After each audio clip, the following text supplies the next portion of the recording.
The Man in the Cannon From '93 by Victor Hugo.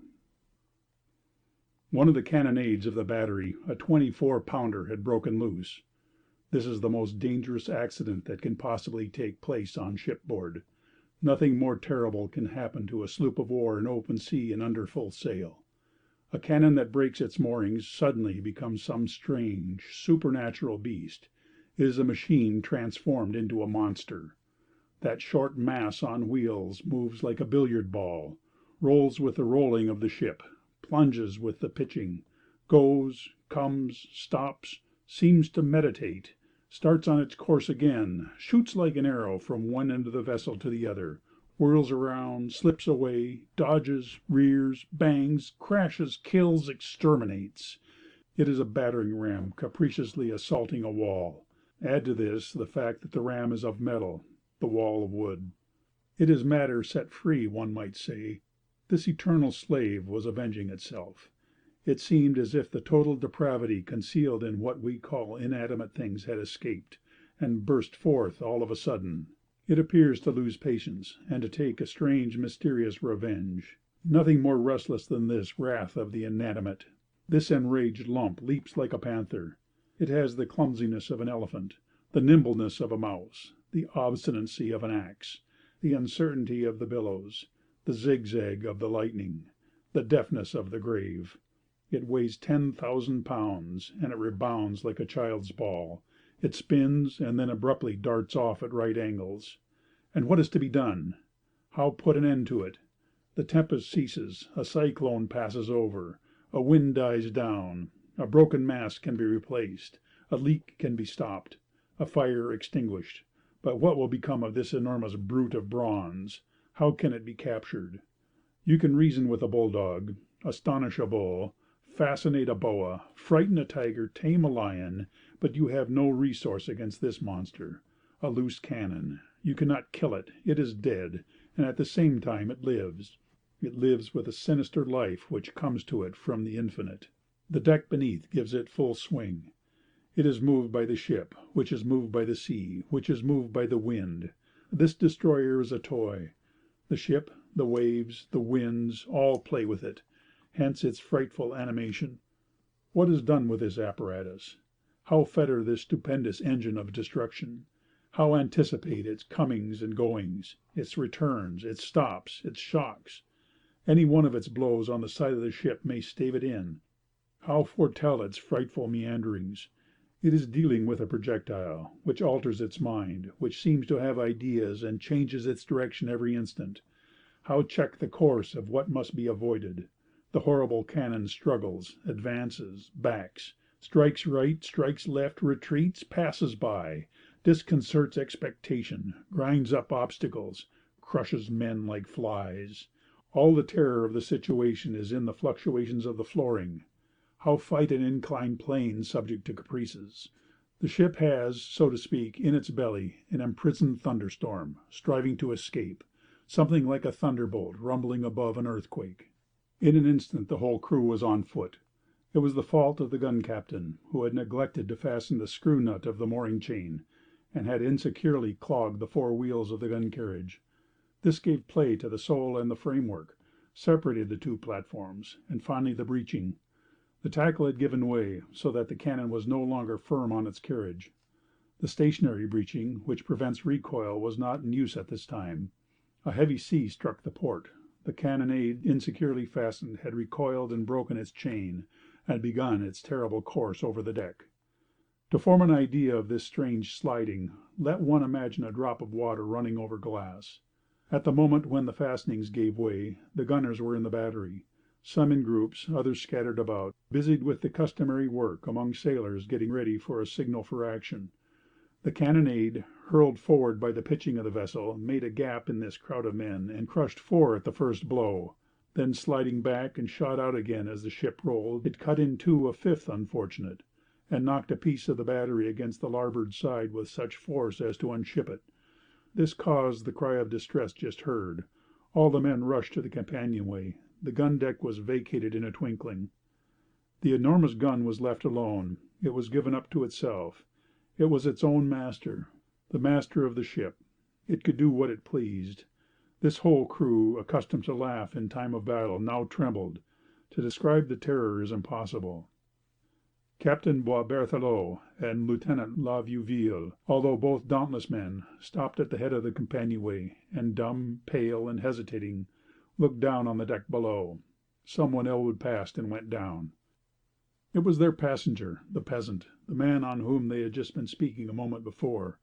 Reaching the foot of the companionway, he stopped. The cannon was rushing back and forth on the deck. One might have supposed it to be a living chariot of the apocalypse. The marine lantern, swinging overhead, added a dizzying shift of light and shade to the picture. The form of the cannon disappeared in the violence of its course, and it looked now black in the light, now mysteriously white in the darkness. It went on in its destructive work. It had already shattered 4 other guns and made 2 gaps in the side of the ship, fortunately above the water line, but where the water would come in case of heavy weather. It rushed frantically against the framework. The strong timbers withstood the shock. The curved shape of the wood gave them great power of resistance, but they creaked beneath the blows of this huge club, beating on all sides at once with a strange sort of ubiquity. The percussions of a grain of shot shaken in a bottle are not swifter or more senseless. The 4 wheels passed back and forth over the dead men, cutting them, carving them, slashing them, till the 5 corpses were a score of stumps, rolling across the deck. The heads of the dead men seemed to cry out. Streams of blood curled over the deck with the rolling of the vessel. The planks, damaged in several places, began to gape open. The whole ship was filled with the horrid noise and confusion. The captain promptly recovered his presence of mind, and ordered everything that could check and impede the cannon's mad course to be thrown through the hatchway down on the gun deck.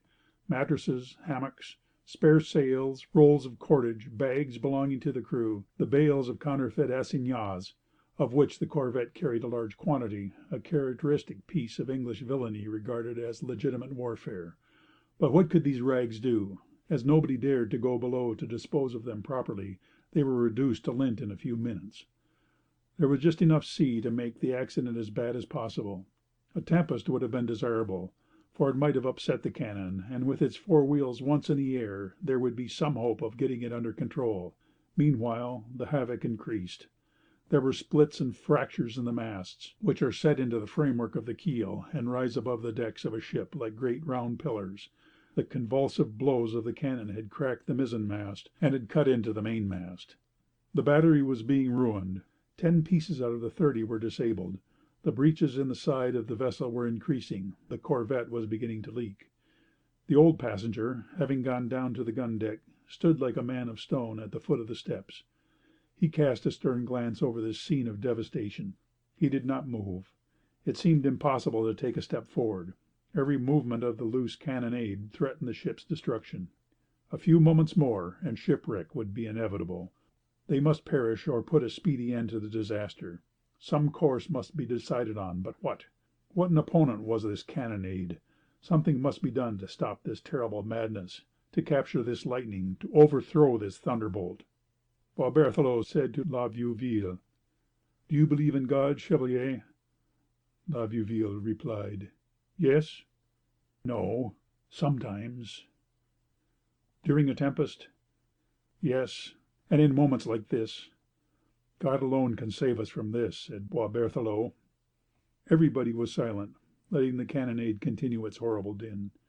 Outside, the waves beating against the ship responded with their blows to the shocks of the cannon. It was like 2 hammers alternating. Suddenly, in the midst of this inaccessible ring, where the escaped cannon was leaping, a man was seen to appear, with an iron bar in his hand. He was the author of the catastrophe, the captain of the gun, guilty of criminal carelessness, and the cause of the accident, the master of the cannonade. Having done the mischief, he was anxious to repair it.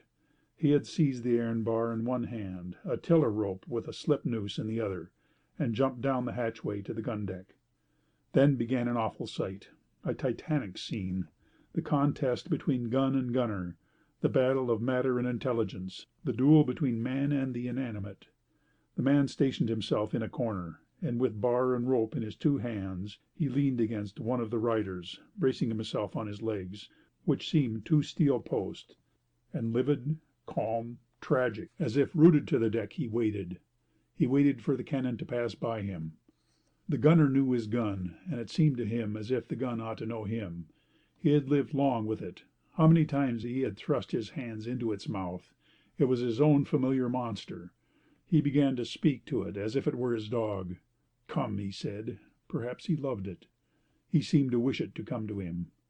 But to come to him was to come upon him, and then he would be lost. How could he avoid being crushed? That was the question. All looked on in terror.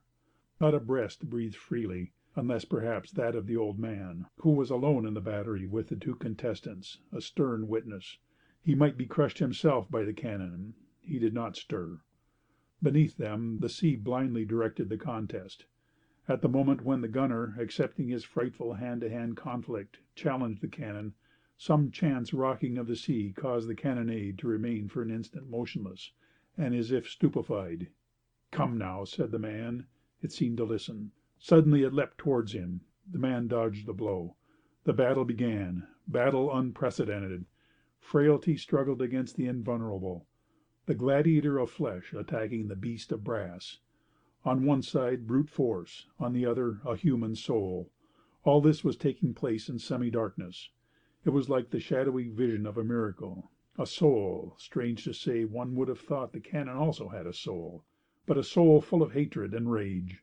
This sightless thing seemed to have eyes. The monster appeared to lie in wait for the man. One would have at least believed that there was a craft in this mass. It also chose its time. It was a strange, gigantic insect of metal, having or seeming to have the will of a demon. For a moment this colossal locust would beat against the low ceiling overhead. Then it would come down on its four wheels like a tiger on its four paws, and begin to run at the man. He, supple, nimble, expert, writhed away like an adder from all these lightning movements. He avoided a collision, but the blows which he parried fell against the vessel, and continued their work of destruction. An end of broken chain was left hanging to the cannonade. This chain had in some strange way become twisted about the screw of the cascabel. One end of the chain was fastened to the gun carriage. The other, left loose, whirled desperately about the cannon, making all its blows more dangerous. The screw held it in a firm grip, adding a thong to a battering ram, making a terrible whirlwind around the cannon, an iron lash in a brazen hand. This chain complicated the contest. However, the man went on fighting. Occasionally it was the man who attacked the cannon. He would creep along the side of the vessel, bar and rope in hand, and the cannon, as if it understood, and as though suspecting some snare, would flee away. The man, bent on victory, pursued it. Such things cannot long continue. The cannon seemed to say to itself, all of a sudden, "Come now, make an end of it," and it stopped. One felt that the crisis was at hand. The cannon, as if in suspense, seemed to have, or really had, for to all it was a living being, a ferocious malice prepense. It made a sudden quick dash at the gunner. The gunner sprang out of the way, let it pass by, and cried out to it with a laugh, "Try it again!"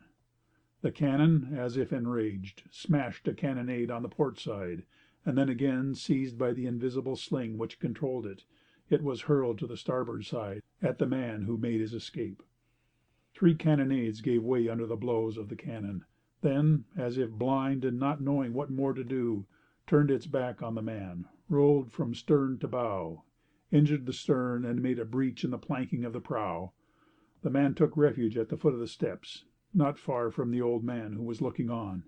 The gunner held his iron bar in rest. The cannon seemed to notice it, and without taking the trouble to turn around, slid back on the man, swift as the blow of an axe. The man, driven against the side of the ship, was lost. The whole crew cried out with horror, but the old passenger, till this moment motionless, darted forth more quickly than any of this wildly swift rapidity. He seized a package of the counterfeit assignats, and at the risk of being crushed, succeeded in throwing it between the wheels of the cannonade. This decisive and perilous movement could not have been made with more exactness and precision by a man trained in all the exercises described in Durosell's Manual of Gun Practice at Sea. The package had the effect of a clog. A pebble may stop a log. The branch of a tree turn aside an avalanche. The cannonade stumbled. The gunner, taking advantage of this critical opportunity, plunged his iron bar between the spokes of one of the hind wheels. The cannon stopped. It leaned forward. The man, using the bar as a lever, held it in equilibrium. The heavy mass was overthrown, with the crash of a falling bell, and the man, rushing with all his might, dripping with perspiration, passed the slip noose around the bronze neck of the subdued monster. It was ended. The man had conquered. The ant had control over the mastodon. The pygmy had taken the thunderbolt prisoner. The mariners and sailors clapped their hands. The whole crew rushed forward with cables and chains, and in an instant the cannon was secured. The gunner saluted the passenger. "Sir," he said, "you have saved my life." The old man had resumed his impassive attitude, and made no reply.